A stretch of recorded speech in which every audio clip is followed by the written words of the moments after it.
안녕하세요, 구독자 여러분. 랄라의 사연 드라마를 찾아주셔서 너무 감사드립니다.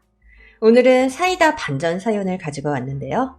속 시원함을 느끼고 싶은 분들은 꼭 끝까지 들어주세요. 그럼 바로 사연 읽어볼게요. 안녕하세요. 전 평범한 60대 아줌마예요. 남편과 젊은 시절 꽤 많은 고생을 했는데 지금은 좀 살만합니다. 슬아의 외동딸이 있는데요. 바쁘다는 핑계로 딸이 어렸을 땐 거의 돈으로 해결해 줄 수 있는 것만 해주고 함께 시간을 많이 보내지 못했답니다. 그런데 2년 전 저 때문에 딸에게 씻을 수 없는 상처를 주게 되었습니다. 다시 생각해도 제가 많이 어리석었던 것 같아요. 어떤 일이 있었는지 사연을 적어볼게요. 저와 남편은 둘 다 가난한 집에서 자랐습니다. 중학교 과정을 마치고 고등학교 진학을 포기하고 일터에서 만나서 인연이 되었죠. 저희는 도배와 페인트 칠 알바를 했어요. 그때 당시엔 알바라는 말이 없어서 도배 시다, 뺑기 시다라는 말로 불렸죠. 여하튼 17살 학교에 다닐 나이였던 저희는 생계를 위해서 사회에 뛰어들었고 서로가 동질감과 연민으로 친해지게 되었는데 나중엔 그게 사랑으로 발전이 되더라고요. 20살의 저희 부부는 집에서 독립했는데 방값을 아끼려고 같이 동거를 하기 시작했습니다. 그때부터 부부가 된 거였어요. 저희는 결혼식과 신혼여행을 생략하고 오롯이 돈만 보고 앞을 향해 달렸답니다. 도배와 페인트 칠, 옥상 방수 등 낡은 건물을 다시 되살리는 일이 저희에게 천직이라는 생각을 하고 다른 직업에 눈을 돌리지 않았답니다. 배운 것도 없고 아는 것도 없었으니 처음 배웠던 기술로 끝까지 밀고 나가게 되었죠. 한 푼 두 푼 돈을 모은 저희는 함께 산 지 3년 만에 남 밑에서 일하는 잡부가 아닌 창고 하나를 얻어서 사무실로 꾸리고 사업자가 되었답니다. 그리고 명함을 여러 지역에 돌리는 걸 시작했는데 반응은 곧바로 오더군요. 도배와 페인트 칠은 어딜 가나 필요했는지 일요일에는 쉬지 못하고 출장을 나가서 일했답니다.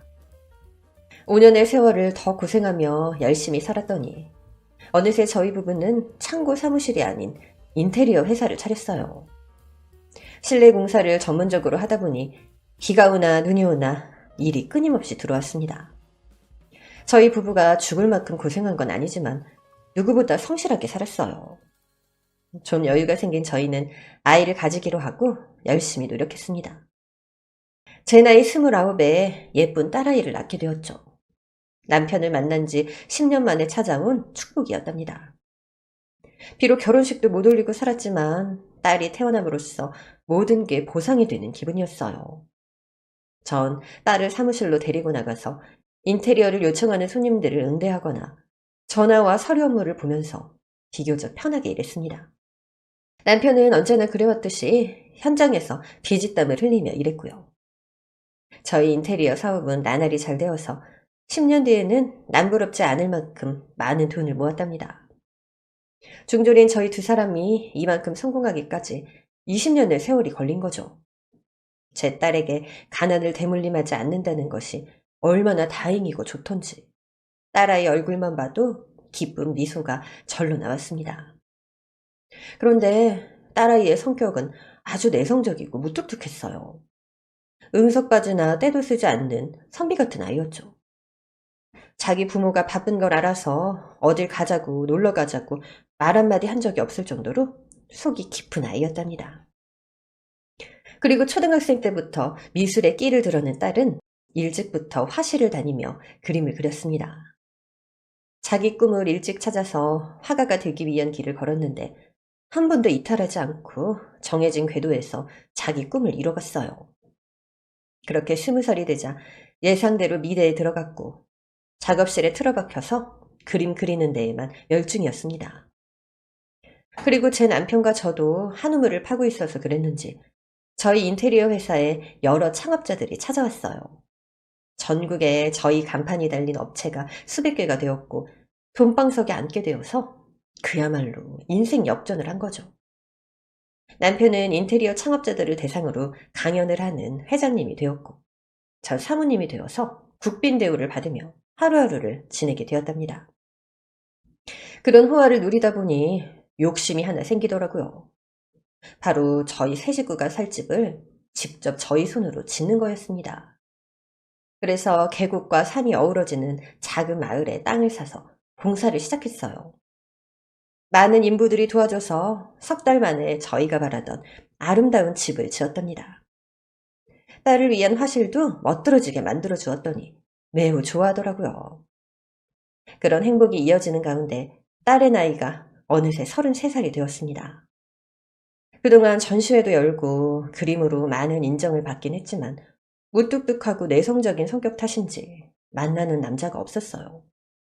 저와 남편은 딸아이가 가정을 이뤘으면 좋겠다는 마음에 부탁하듯 말했습니다. 너도 이제 남자 좀 만나고 결혼할 생각을 해야 하지 않겠니? 엄마 아빠는 네가 예술가로서 너무 자랑스럽긴 하지만 평범한 가정을 꾸렸으면 좋겠어. 어머니, 죄송한데 전 결혼할 생각이 없어요. 평생 혼자 그림이나 그리면서 살고 싶다고요. 그 어머니라는 말도 그만 좀 해. 아니, 살갑게 말하는 것까진 바라지 않지만 엄마라고 좀 불러줘. 어머니는 뭔가 거리감이 느껴진단 말이야. 아니, 지금 그게 중요한 건 아니지? 진경아, 우린 네가 사랑하는 사람을 만나서 행복했으면 좋겠다. 남들 다 하는 결혼을 너도 해야 하는 게 옳지 않겠니? 글쎄요. 전 한 번도 결혼을 생각해 본 적이 없어서요. 그래도 아버지 어머니 부탁이니까 생각은 해볼게요. 말로만 그러지 말고 진짜 생각 좀 해봐. 진경아, 혹시 마음에 들어하는 남자가 있거나 널 좋아하는 남자 있어?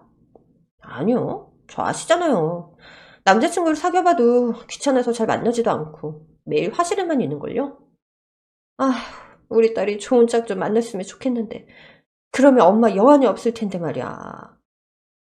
딸아이는 생각해보겠다고 여러 번 대답했지만 한 귀로 흘리는 게 분명했습니다. 그래서 전 딸의 의사를 묻지 않고 사윗감을 알아보기로 결심했어요. 저와 남편이 크게 성공했으니 이왕이면 많은 걸 갖춘 사윗감이면 좋겠다 싶어서 강남에서 상위 1%만 가입이 가능한 결혼업체에 찾아갔습니다. 가입 절차가 까다롭긴 했지만 저희 자산을 기록해서 제 딸을 무난하게 등록하게 되었죠. 그리고 사흘 만에 커플 매니저가 괜찮은 남자를 바로 소개해주겠다고 알렸답니다. 그래서 딸 경진이에게 이 소식을 전했더니 불같이 화를 내더군요.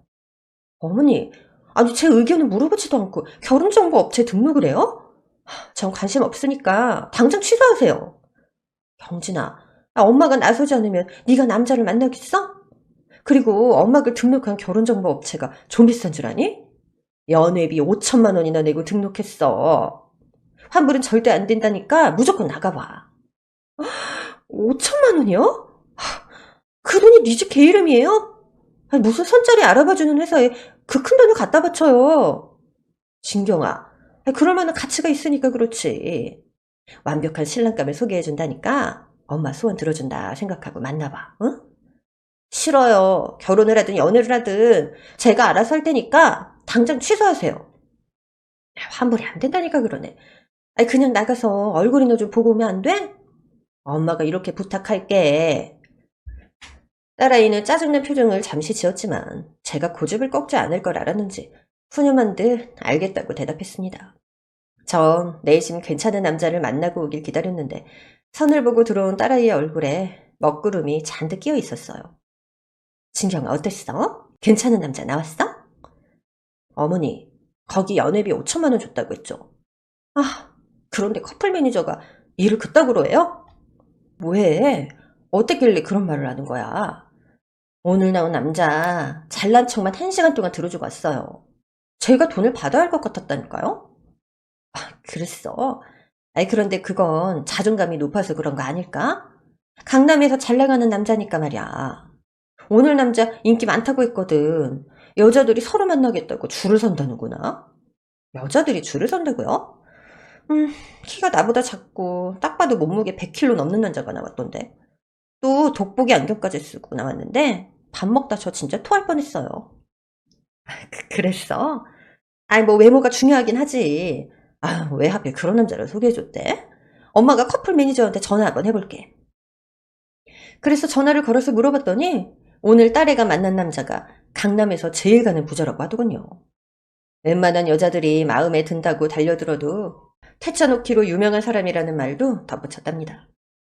전 돈만 많은 남자는 필요 없으니 외모도 멀끔하고 성실한 사람을 소개해달라고 이야기했어요. 딸 진경이는 그렇게 억지로 선자리에 여러 번 나가게 되었는데 집에 들어올 때마다 표정이 좋지 않았습니다. 다들 재력과 능력이 있는 사람들이었지만 외모와 성격엔 하자가 많았나 봐요. 어머니, 하나같이 안경 쓴 돼지들이에요. 외모만 그러면 이해라도 하겠어요. 그런데 하나같이 이기적인 데다가 여자를 무슨 소모품으로 여기는 놈들 뿐이라고요. 저 이제 선보러 안 나갈 테니까 그런 줄 아세요. 진경아, 그러지 말고 딱 한 번만 더 만나봐. 엄마가 매니저한테 전화해서 이번에 제대로 된 남자를 소개해주지 않으면 가만두지 않겠다고 으름장 났거든? 그러니까 마지막이다 생각하고 한번 나가봐. 딸아이는 한숨을 푹푹 쉬면서 진짜 마지막이라고 전하고 주말에 선을 보러 나갔습니다. 그런데 이번엔 밝은 표정으로 집으로 들어왔습니다. 진경아, 어땠어? 오늘은 안경돼지 아니지? 뭐, 네. 오늘은 꽤 괜찮은 남자가 나왔더라고요. 직업도 의사고 외모도 멋있고 성격도 좋아요. 아유, 됐네, 됐어. 드디어 우리 딸 마음에 드는 남자가 매칭이 됐네. 그쪽 집안이 이전 남자들과 달리 평범하다고 했는데 남자가 평범하지 않으니 천만 다행이다, 야. 그래서 애프터 신청은 받았어? 네, 내일 모레 또 보기로 했어요. 으이구, 우리 딸, 그 남자가 마음에 들었구나? 뭐, 그냥 조금? 의사인데 모델처럼 괜찮고 성격도 이기적이지 않고 배려심도 있고 뭐 좋더라고요. 한번 만나볼게요. 드디어 우리 딸한테도 봄이 왔네. 이제 이 엄마 소원이 이루어지는 건가? 하여튼 그 남자 각 잡고 잘 만나보렴. 그래서 전 커플 매니저에게 더는 남자를 소개해줄 필요 없다 전하고 빠이빠이 해버렸습니다. 마지막 소개남이 마음에 들었는지 며칠 뒤 사귀게 되었다는 이야기를 들려주었고 조만간 집에 데리고 와서 소개를 시켜준다고까지 했답니다. 저와 남편은 너무 기쁘고 잘 되었다고 축하를 해줬네요. 그렇게 2달 정도 연애를 한 경진이가 드디어 남자를 집으로 데리고 왔습니다. 제 평생 처음 있었던 일이었죠. 저희 집 대문을 지나서 마당을 가로지르고 걸어오는 예비 사위를 보자 입이 떡하니 벌어졌습니다. 훤칠한 키와 조망만한 얼굴, 조각 같은 눈, 코, 입까지 한눈에 시선을 사로잡더라고요. 마치 런웨이를 하는 것처럼 제 앞으로 걸어왔답니다. 아유, 반가워요. 여기까지 오느라 고생했어요. 처음 뵙겠습니다, 어머님. 전 김철수라고 해요. 진경 씨가 누굴 닮아서 이렇게 미인인가 했더니 어머님 얼굴을 보니까 답이 나오네요. 어머님, 언제부터 그렇게 예쁘셨어요? 어머머. 아유, 나 오늘 화장도 안 했는데 미인이라뇨. 아무튼 와줘서 고마워요. 얼른 들어가서 밥 먹고 이야기 나누도록 해요. 그 옆에 진경이도 있었는데 2사람이 어찌나 잘 어울리던지 하늘이 짝지어준 커플 같았어요. 남편도 예비 사위의 훤칠한 외모를 보고는 한참 동안 감탄하더니 악수를 하려고 손을 잡고는 한참 동안 놓아주지 않았답니다. 그리고 식사를 하게 되었는데 밥도 얼마나 맛있게 잘 먹던지 고생해서 진수성찬을 차린 보람이 있었습니다. 식사를 마치고 단란한 분위기를 이어가려고 과일을 내와서 도란도란 대화를 나누었습니다. 예비 사위의 직업이 대학병원 의사이고 외모 성격까지 좋으니 더 궁금한 게 없었어요. 집안이 평범하다고 하는데 그 정도 되는 사위라면 가난해도 상관이 없을 것 같았답니다. 그래서 전 딸과 예비 사위에게 결혼 이야기를 바로 꺼냈어요. 둘이 2달이나 사귀었으니까 서로에 대한 확신은 섰겠지? 우리 슬슬 결혼 얘기 해볼까? 어머니, 저희는 아직 연애를 더 하고 싶어요. 진경아, 결혼 목적으로 소개를 받았는데 길게 연애할 필요가 있어? 연애는 결혼 뒤에도 얼마든지 할 수 있어. 나랑 네 아빠는 20살이 눈 맞자마자 아유, 내가 이 얘기 왜 꺼냈지? 아유, 내 입이 방정이네. 김서방 미안해. 아닙니다, 어머님. 옛날에는 뭐 다 그런 식으로 만나고 결혼했잖아요. 그리고 저도 어머님과 생각이 같습니다. 진경이를 빨리 제 아내로 만들고 싶어요. 이런 여자 두 번 다시 만나기 어렵잖아요. 어머머머, 우리 사위가 진경이한테 푹 빠졌나 보네. 이게 다 어머님 책임입니다. 아니, 따님을 이렇게 예쁘게 낳으시면 어떡해요? 이 아름다운 여인에게 빠지지 않는 게 이상한 거 아니에요? 아버님은 제 마음 이해하실 거예요. 어머님이 진경이랑 똑같이 생기셨으니까요. 아버님도 어머님을 보시자마자 결혼 결심하셨죠? 나? 그렇지? 우리 마누라가 소시적인 진경이보다 더 예뻤지. 아니, 내가 라이벌들을 처치하느라 고생 좀 했다니까. 당신 진심이야? 아니, 그런데 왜 말을 더듬으면서 해? 아니, 내가 언제 말을 더듬었어?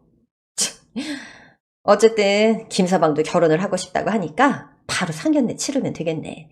사돈 만나서 날짜를 좀 잡아야겠다. 네, 어머니. 바로 전해드릴게요. 진경아, 우리 이제부터 호칭을 여보라고 해야겠다. 여봉. 하지 마. 그리고 결혼이 너무 쉽게 되는 거 아니야? 어머니 아버지가 좋아하시니까 철수 씨 기가 살았잖아요. 딸아이는 볼멘 소리를 하긴 했지만 입꼬리는 귀에 걸려 있었습니다. 여하튼 저희는 일주일 만에 상견례 자리에서 다시 만나게 되었어요. 사돈의 가족은 사위 위로 형과 형수가 있다고 전했는데 바쁜 일이 있어서 사돈 혼자 왔다고 하더군요. 사돈, 어쩜 이리 멋진 아들을 두셨어요. 밥을 드시지 않아도 배부르시겠어요. 사돈이야말로 딸을 너무 예쁘게 낳으신 거 아닙니까? 탐내는 사람이 많았을 텐데 제 아들과 인연이 되어주셔서 진심으로 고맙습니다. 아유, 우리 딸을 예뻐라 해주시니 더할 나위 없네요. 그럼 식사부터 하고 말씀 나눌까요? 저희는 식사를 하면서도 서로에 대한 칭찬을 하느라 분위기가 매우 밝았답니다.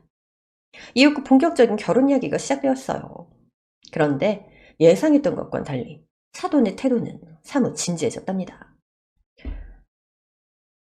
사돈, 우리 아들이 대학병원 의사인 건 아시죠? 장가를 가게 되면 처가에서 병원하고 집, 그리고 외제차까지 해서 열쇠 3개를 받길 오매불만 기다렸습니다. 네? 열쇠 3개요? 뭘 그렇게 놀라고 그러세요? 의사 사위를 보려면 그 정도는 약과죠. 듣자하니 사돈댁이 좀 사신다던데 별 무리는 없으시겠죠? 갑자기 숨김없이 그대로 말하는 사돈의 말에 속이 잠시 울렁거리긴 했지만 남편과 눈으로 긍정의 대화를 나누고 대답했습니다. 그럼요. 그 정도 해줄 형편은 됩니다. 이런 멋진 사위를 보게 되었으니 열쇠 3개를 못 해줄 이유가 있겠어요? 걱정하지 마세요. 다 맞춰드리겠습니다. 네, 걱정 안 합니다. 그리고 혼수도 FM대로 다 해주셨으면 해요. 이왕 해주시는 김에 아주 제대로 해주시면 감사하겠네요. 네, 알겠어요. 혼수도 예단도 그럼 모두 사돈 원하시는 대로 맞춰드릴게요. 아이고, 말이 잘 통해서 좋네요. 그럼 그렇게 합시다.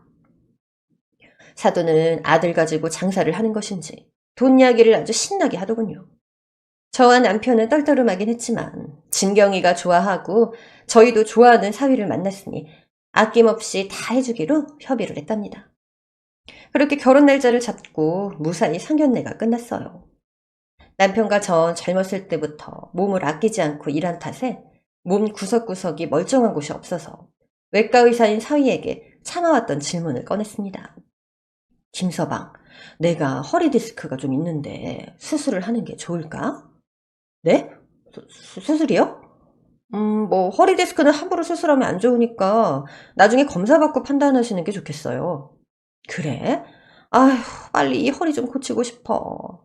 지난번 병원에서 검사를 받았는데 1번, 2번 디스크가 아주 심하다고 하더라고. 그러세요? 그래도 2번만 디스크니까 다행이네요. 3번부터 10번까지는 괜찮으시죠? 에? 그게 무슨 소리야? 허리 디스크는 5번까지 있는 거 아니야? 허리뼈가 5개잖아. 내가 잘못 알고 있나? 네? 그러니까. 어머님 말씀이 맞긴 한데요. 이번에 디스크 번호가 바뀌었어요. 이제부터는 10번까지 생겼어요. 사위의 말은 정말 이상했습니다. 허리뼈가 5개인데 10번까지 있다고 하니 이게 대체 무슨 소리인지 모르겠더라고요. 제가 의아한 표정을 짓자 사위가 말하더군요. 어머니, 다음에 병원에 오시면 제가 자세히 봐드릴게요. 그래? 뭐, 언제쯤 갈까? 제가 올해 말까지는 수술하고 진료 예약이 꽉 차서 힘들고요. 내년 초 진경이랑 결혼하고 받을게요. 잘 나가는 대학병원 의사라 그런지 많이 바쁜가 보구만. 알겠네. 진경이 시집 보내고 한번 찾아가겠네. 좀 이상하긴 했지만 의사인 사위의 말이 맞겠구나 하고 넘겨버렸습니다. 그런데 며칠 뒤 딸애가 사위에 대해 이상한 말을 하더라고요. 어머니, 철수 씨 좀 이상해요. 저한테 돈을 빌려달래요. 뭐? 대학병원 의사가 돈을 못 버는 것도 아닌데 너한테 돈을 빌려달라고 했다고? 네. 사실 이번이 처음은 아니에요.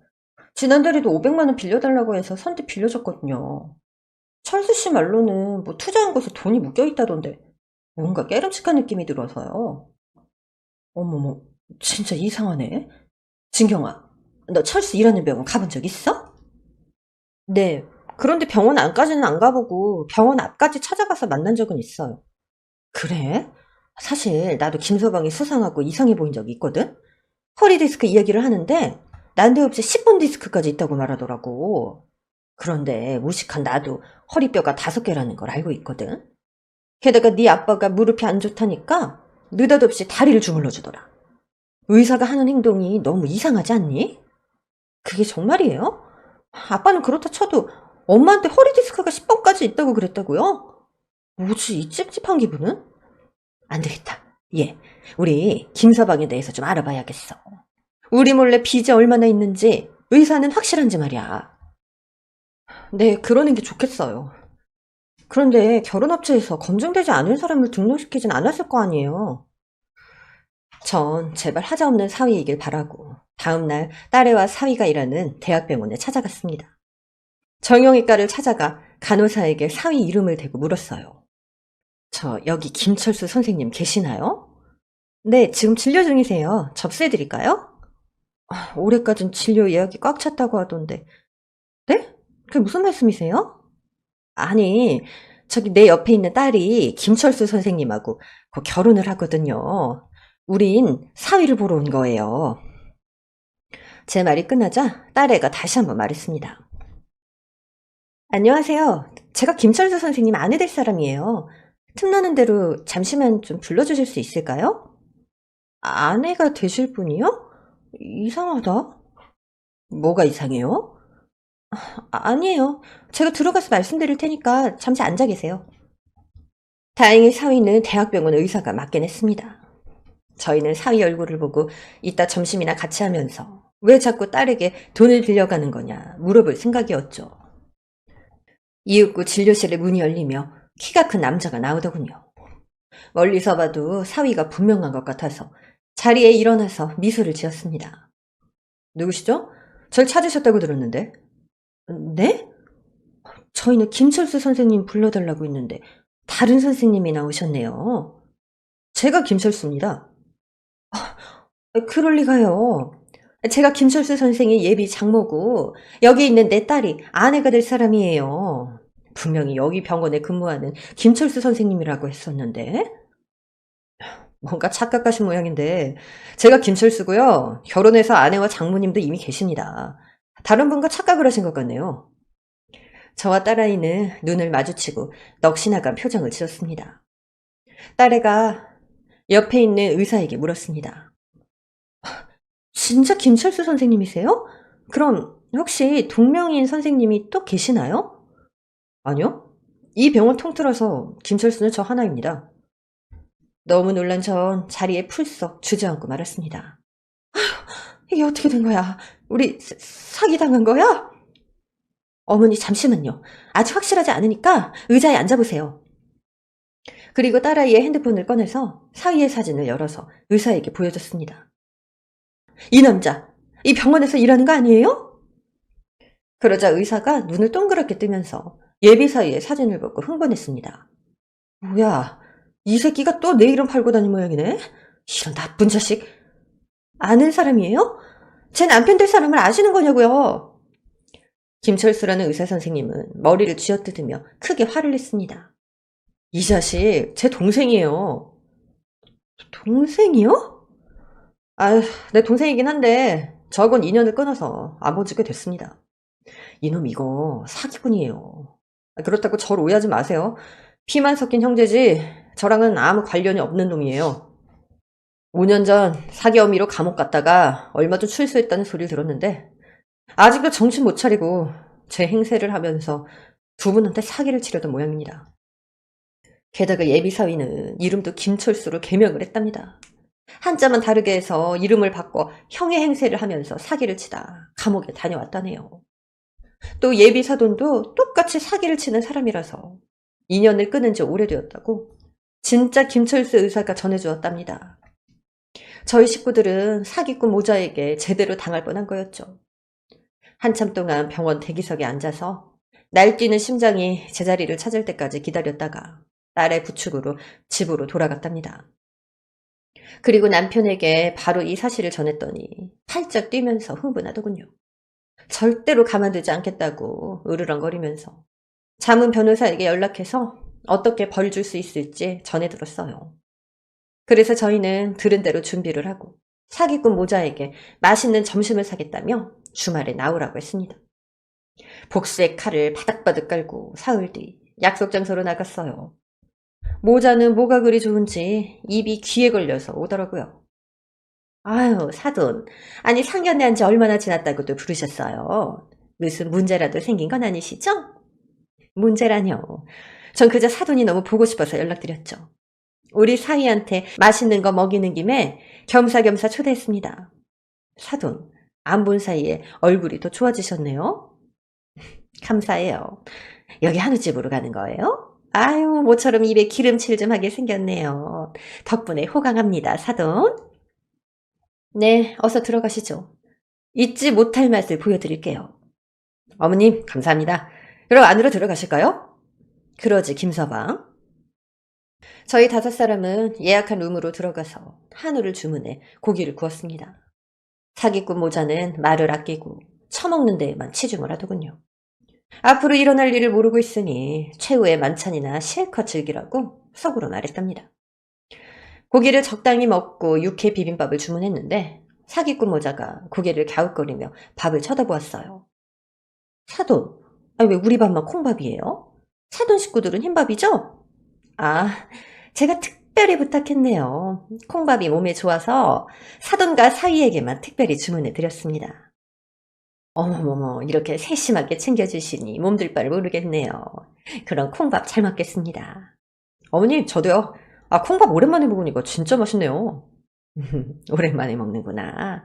앞으로 매일 콩밥 먹여줄 테니까 많이 들게.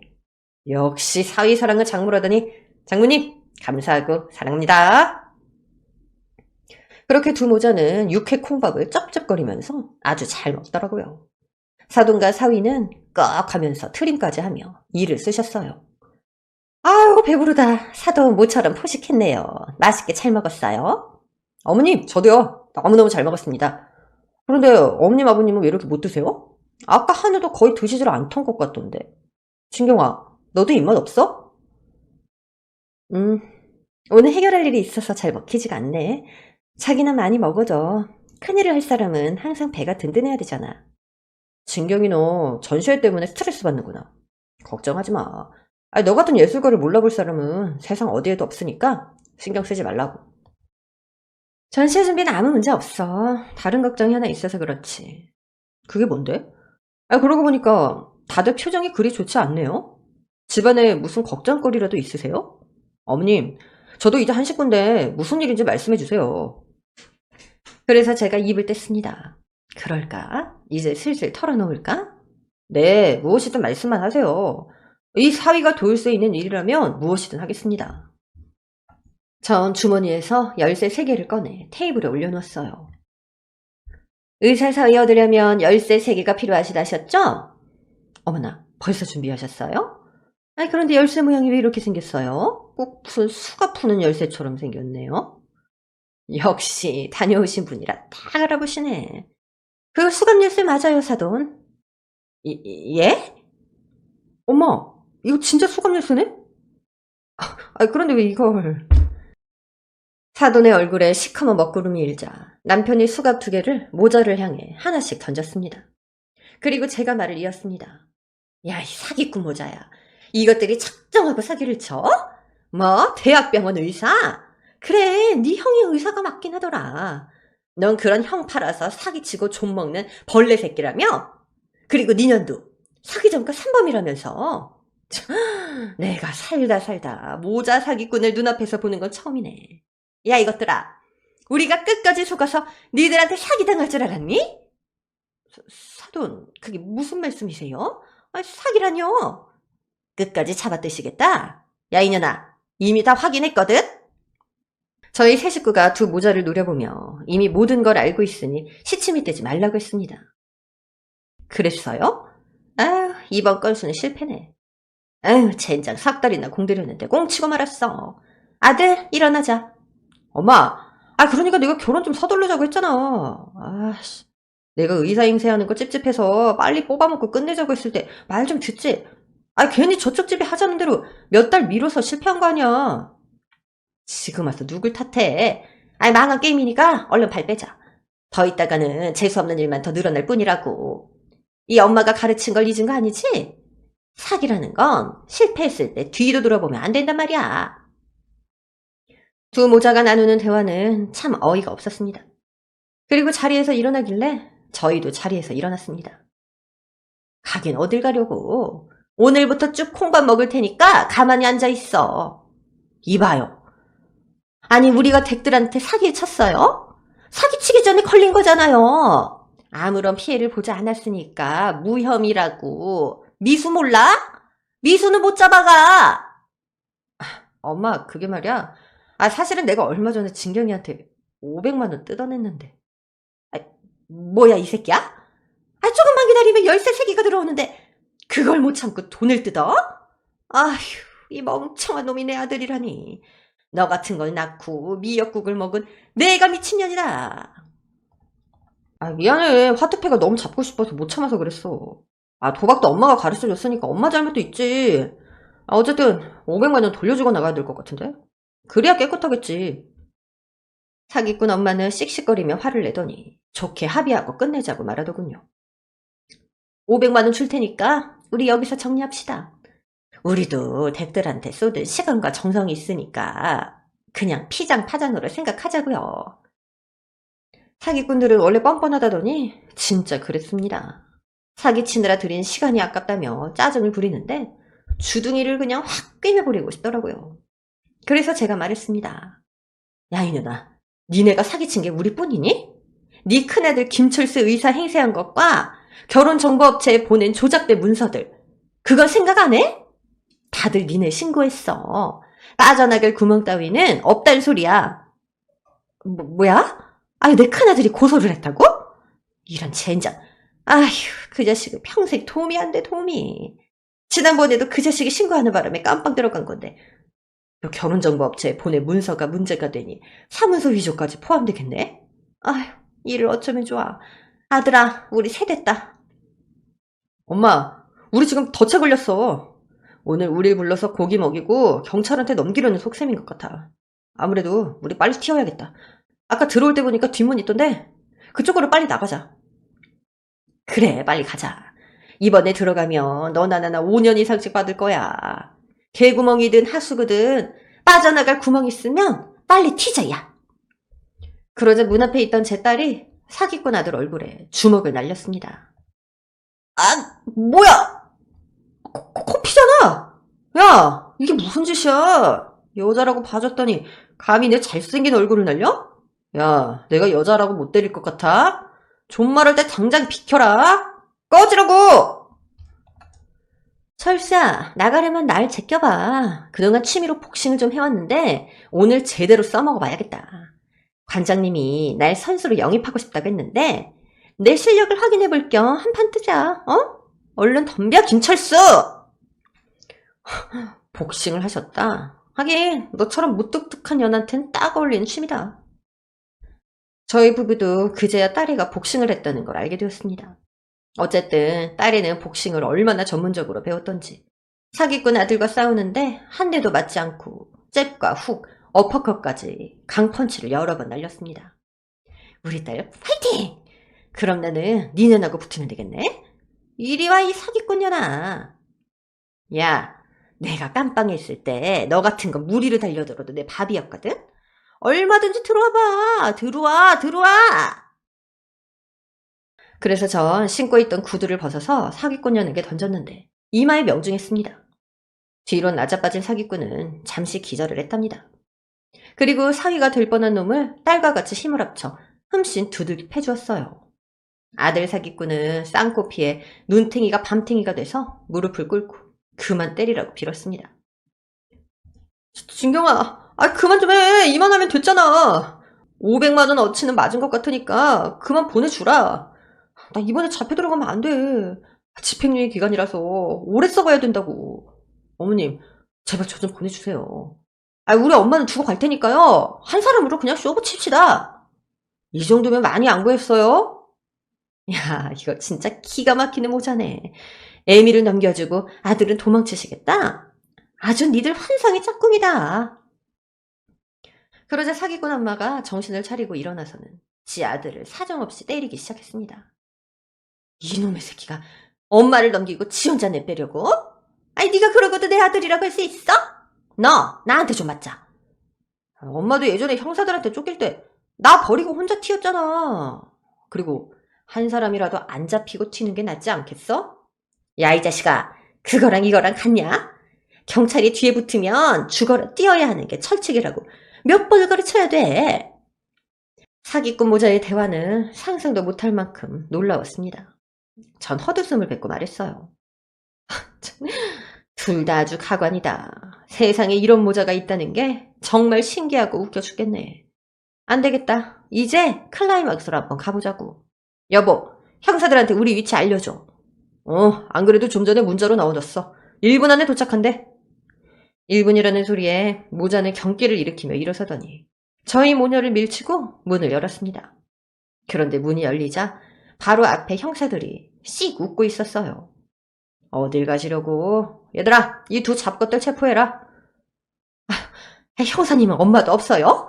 나 같은 노인네는 그냥 눈 감아줄 수 있잖아. 다 엄마 없어 이년아.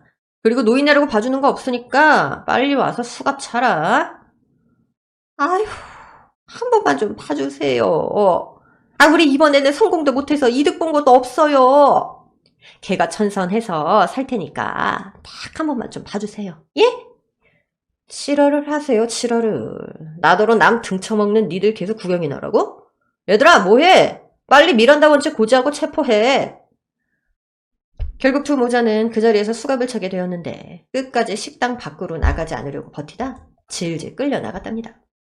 저희는 그제야 막힌 혈자리가 뚫리는 기분이 들었어요.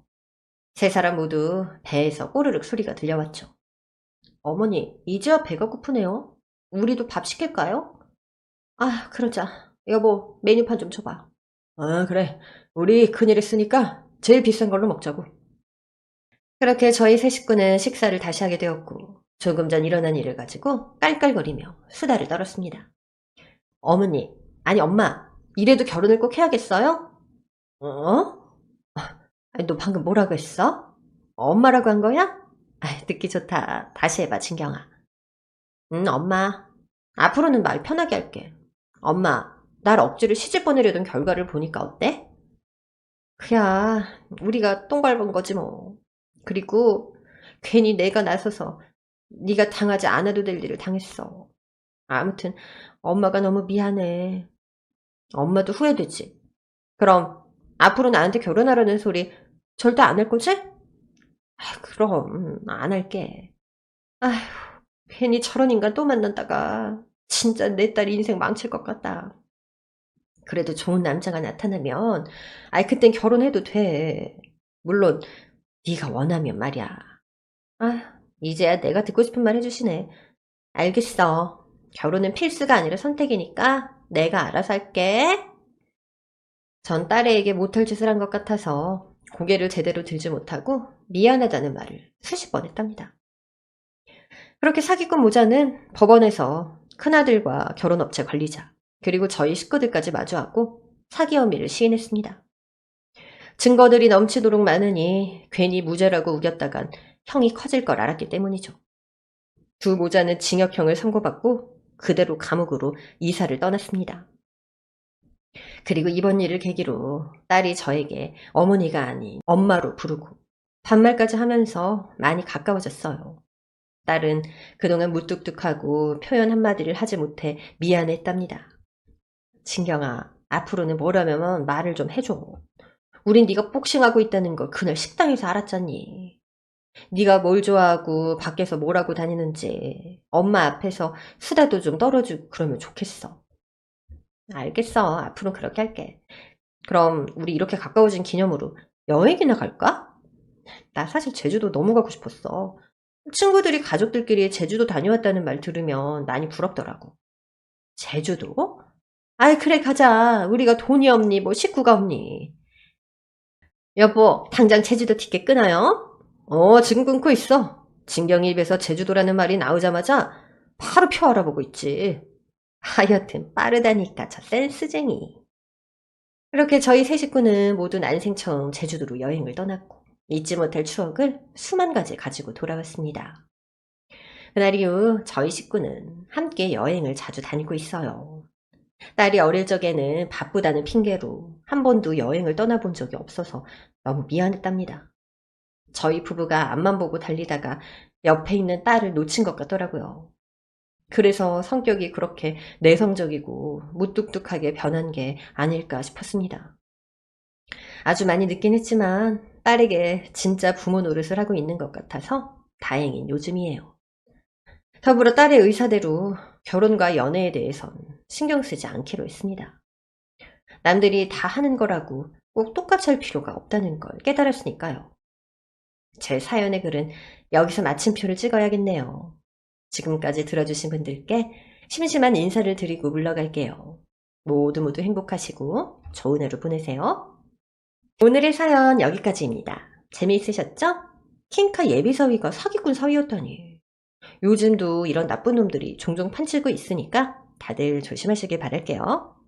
그럼 전 다음 시간에 더 재미있는 사연을 들고 찾아오겠습니다. 나가시기 전에 구독과 좋아요를 꼭 눌러주세요. 안녕!